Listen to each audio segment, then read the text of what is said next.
Masarap daw itong Gyuking Bolsiko beef ng Ramenagi. Ang daming good reviews. Sadly, nung pumunta ako, out of stock daw. Sabi ng staff, masarap po siya talaga kaya laging out of stock. We're still craving for ramen that day kaya tinuloy na namin yung reservation namin. One of my favorites sa Ramenagi kasi lagi kami nakakachamba ng 50% off sa Eatigo. We ordered the classic ramen Butaw King.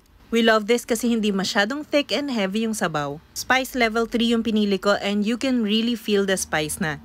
If mahina ang tolerance mo sa spice, dapat spice level 1 lang or 2. Imagine mo na lang kung gaano ka-spicy yung level 6. For the meat, I always choose the shoulder part.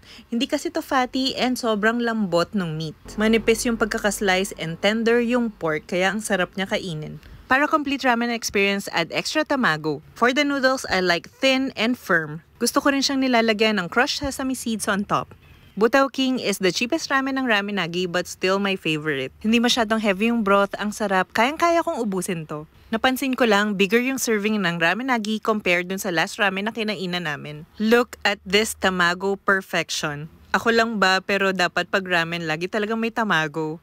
Ramen craving satisfied. Sana matikman na namin yung Gyuking next time. Bill reveal, look how much yung savings namin by booking through Eatigo. Always satisfied sa Ramenagi. Kayo, anong favorite nyo dito?